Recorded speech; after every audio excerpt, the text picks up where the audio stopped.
So, trade and the world trade system.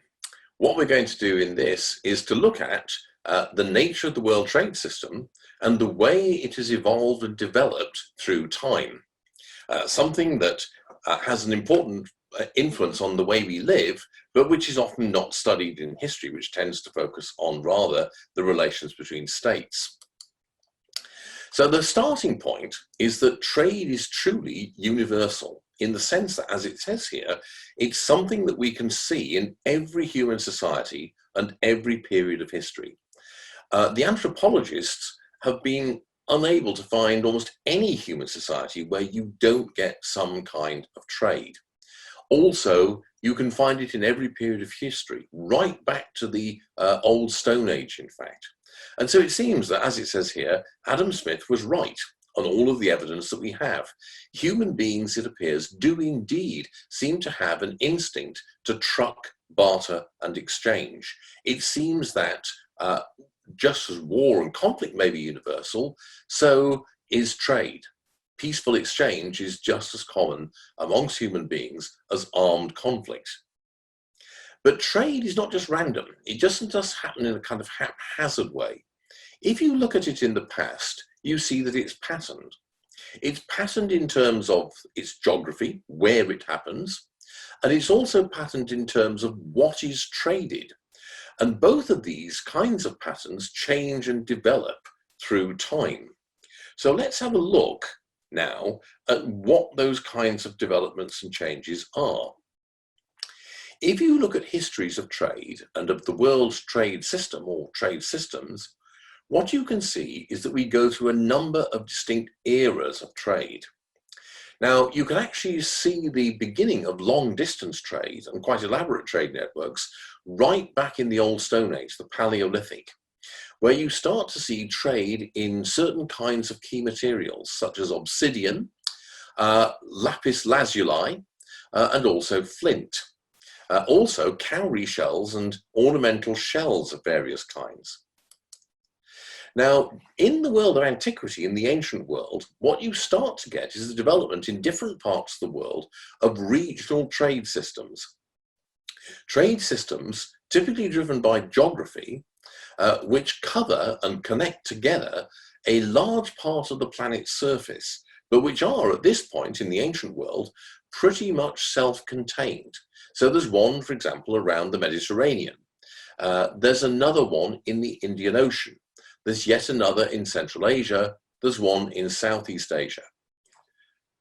Then, these different trade systems that have developed over several thousand years during the ancient world become interlinked. And this interlinking, this interconnection, starts between roughly 300 BC, around the time of Alexander the Great, and roughly 200 AD.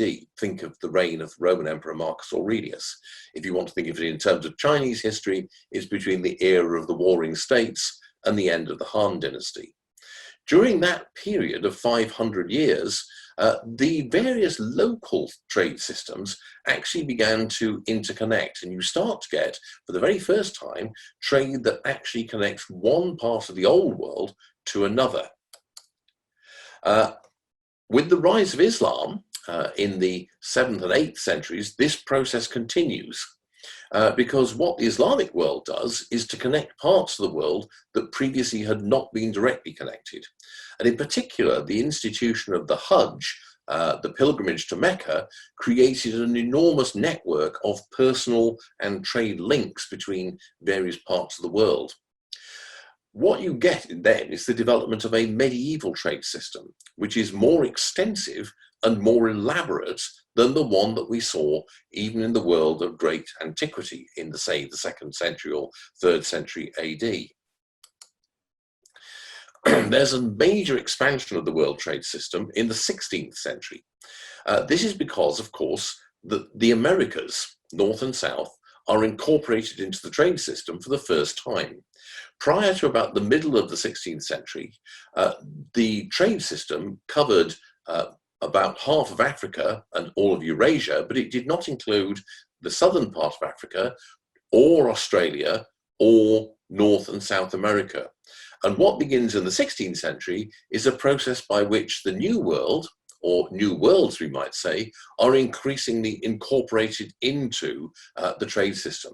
And so you have, for the very first time in human history, a truly global system, one that does indeed encompass the entire planet.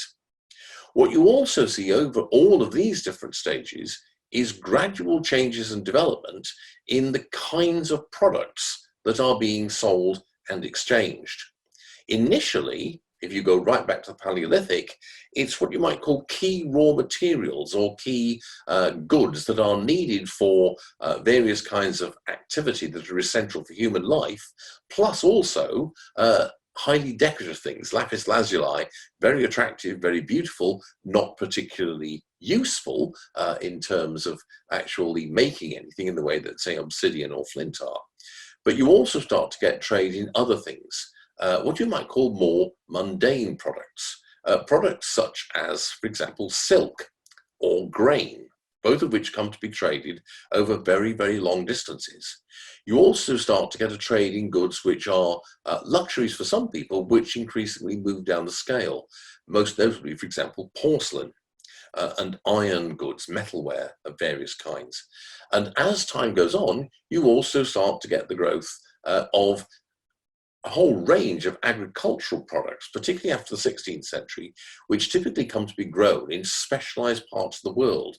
So you get the development of cash crops, as they're called. The most famous of these is sugar, but there are a number of others: indigo, rice increasingly, and cotton, for example.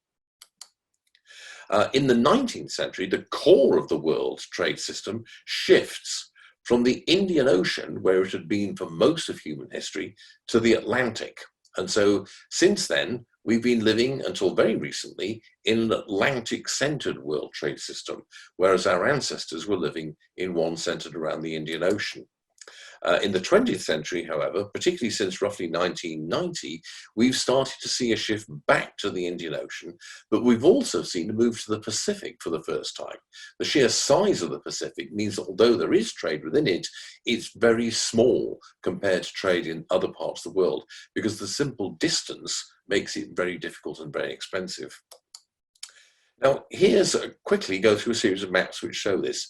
This is the ancient world, and this is the kind of trade system you could see at the end of the 2nd century. You'll notice that on the one hand, you have the purple maritime routes, a large circular route here in the Indian Ocean, one through what we now call the Persian Gulf and up the Red Sea, right through the Mediterranean, a lot in the seas around China and into Southeast Asia. And also you'll notice what, of course, is called the Silk Road, the route across Central Asia through the steppes from China to Persia, Iran, and then the Middle East. So that's basically the kind of trade system that had emerged by the end of the ancient world.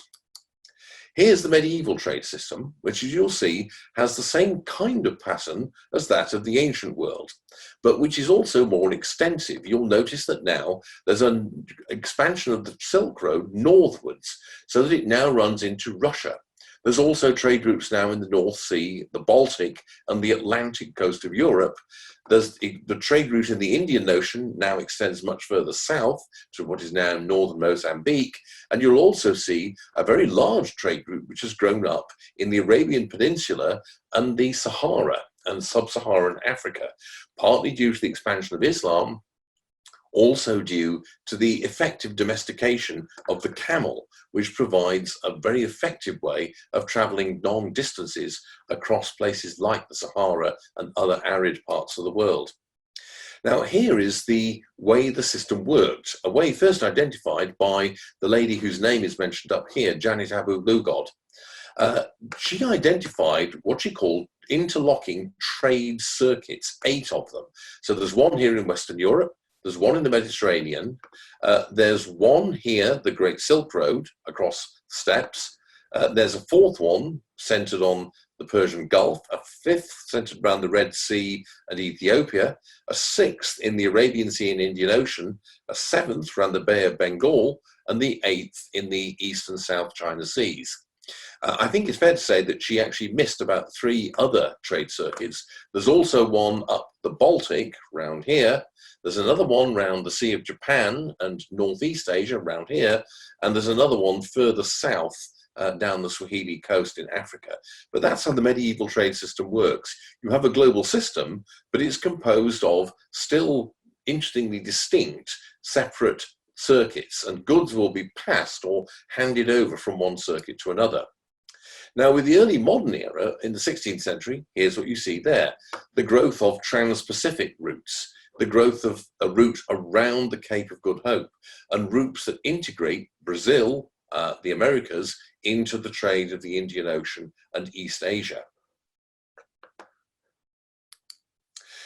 This is where the center of world trade is, the Indian Ocean.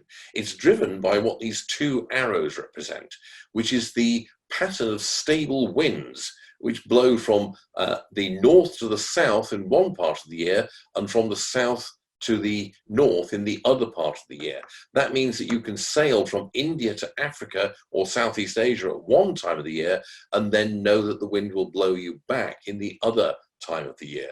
And so the trade network of the Indian Ocean is easily the richest and most important part of the world trade system until at least 1800. Now, after 1800, you see this pattern. This is a model or representation of the trade routes of the 19th century. The thicker and darker the black network you can see there, the greater the value and volume of trade taking place. So you'll see that the Indian trade system is still there, but you'll notice that now the real bulk or volume of shipping is here. And you'll notice also that in the 19th century, the hub of the world trade system is London. And Northwest Europe. Later on in the 20th century, it tends to still have a thick hub here, but there's also one over here in the eastern coast of North America, New York perhaps, and maybe Philadelphia or Baltimore, becoming just as important as London. You'll also notice the trade route across the North Atlantic here to Canada. This reflects the importance of, amongst other things, the trade in furs and other goods from Canada, and explains why Victorians were so desperate to find the Northwest Passage. Now, here's how you might model trade today. This shows the routes by which containers are shipped around the world. You'll notice that the world has lots and lots of major hubs everywhere, places where containers tend to be transshipped from one route to another. You could equally track the sea routes, which look remarkably like the ones that you would have seen in the previous charts.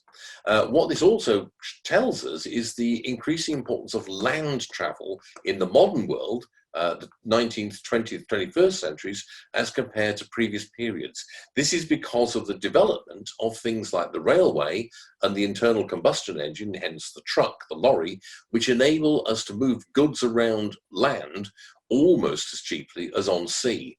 One of the basic facts about trade in human history until about the 1820s really, is that it is always far, far cheaper to move goods by sea or by water than it is to move them by land. And it's also quicker to move them that way.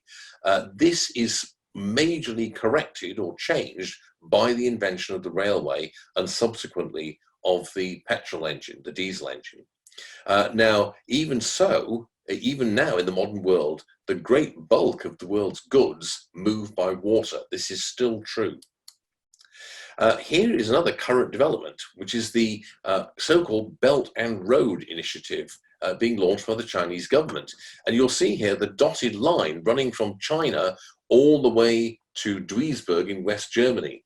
The idea being that you build a network of roads and railways, which means you can take goods in just 16 days by train from Chongqing in central China all the way across Central Asia to Duisburg in the Ruhr in Germany. That compares with a traveling time of 36 days from Shanghai via Lisbon to Duisburg through Rotterdam.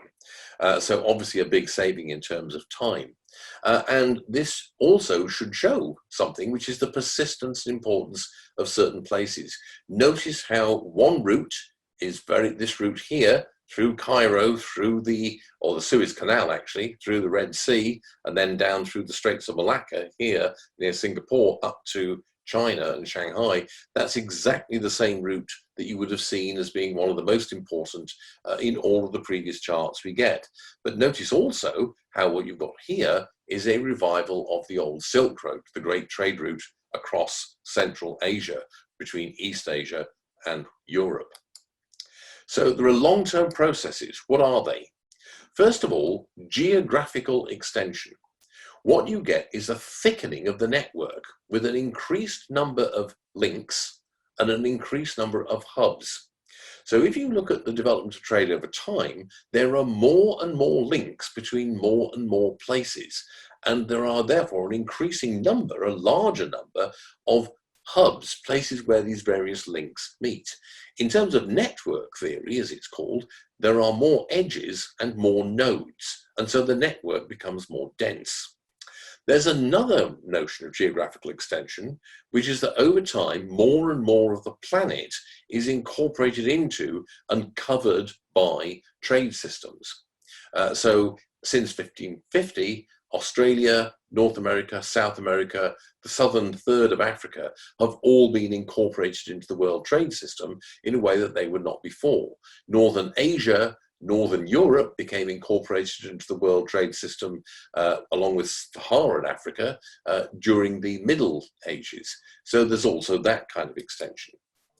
And there's also a move from several distinct systems to one integrated system.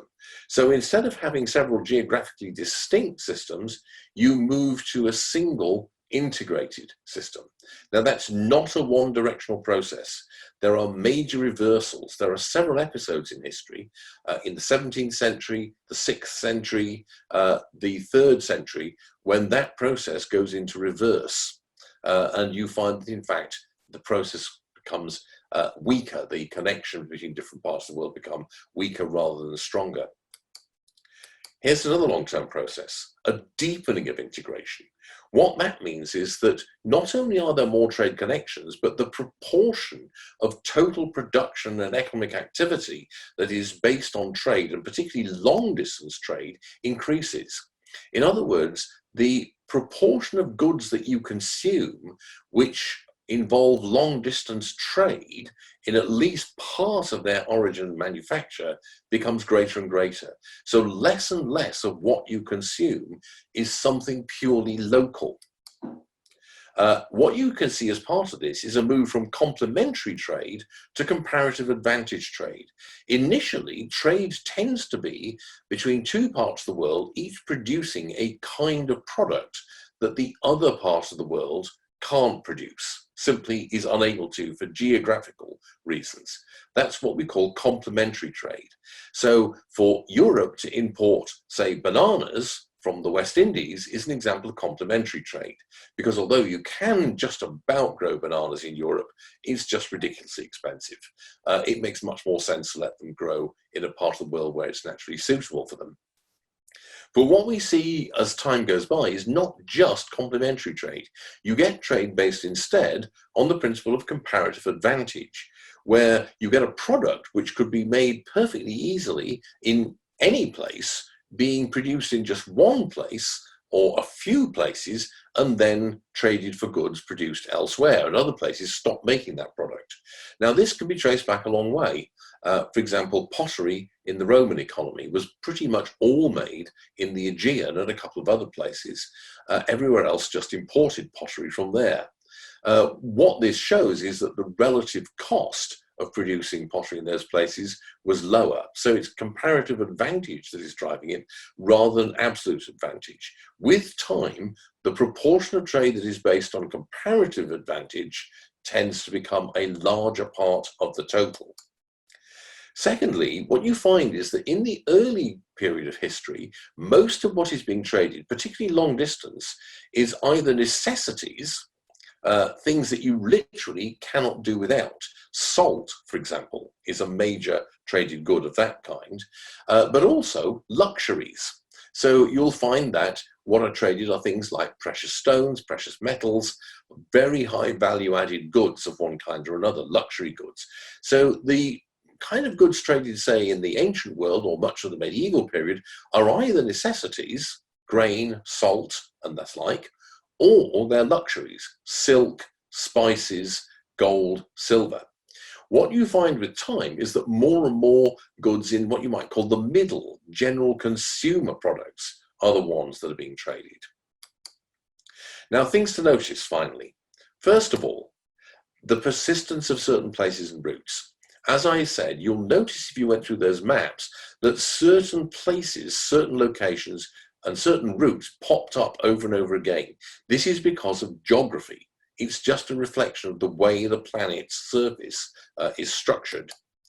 So here are some of them: the Red Sea, the Straits of Hormuz, the Straits of Malacca, the Indian Ocean, the Silk Road, the Swahili coast of Africa, the Mediterranean Sea, the Baltic Sea, the East and South China Seas.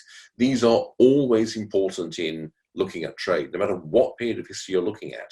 And the reason is because they're either key routes for trade or they are key choke points on the planet's surface, places where you can cut trade routes if you control them. That's the case with the Straits of Malacca or the Straits of Hormuz, for example. You'll also notice, though, that there are shifts and changes. This can be due to technological innovation, things like the railways, subsequently air travel, but also the domestication of the camel, which made trade possible and cheaper where it wasn't possible or too expensive before, but also expansions of trade due to Islam rising during the early medieval period and due to the rise of the West after roughly the middle of the 16th century. Also due to the massive expansion of China and Chinese power in the 17th and 18th century. Another thing to notice, finally, trade is also connected to several other historical phenomena. It's connected to capital flows. If you look at the trade charts on the maps that I've showed you, several of them will also be the routes through which capital flows. Now, that's because of the nature of trade balances. Places that run a trade surplus, that tend to sell more goods than they import, or sell goods at a higher value than what they import, will also typically export capital. And so you're able to actually track the flow of goods around the world by looking at the flow of capital, such as silver, for example, at certain periods of human history. You'll also see the movement of people, which tends to follow trade routes for obvious reasons. So migration, people moving to look for work or to find a better life, pilgrimage, trade, travel, tourism, all of these follow trade routes. But also wars. Most of the wars in history have been fought to control key points on the planet's surface or major trade routes. That's because of competition between ruling elites to control the trade flow, to gain rents from the wealth that trade flows create, and to control the key points on the planet's surface, which enable you to control the world trade system. That's why places like the Isthmus of Suez are flashpoints in the history of the world, and not just in recent times either. And also, something I have to finish off with, epidemics, pandemics in particular, because pathogens spread along trade routes. So the trade routes of the medieval period were also the trade routes that the Black Death spread along. The trade routes of the contemporary world are the routes that the COVID-19 virus spread along. And so all of these things, other aspects of human life, are connected to trade. And so the history of trade is not just a matter of economic history, it's also a matter of political, geopolitical, and even medical history.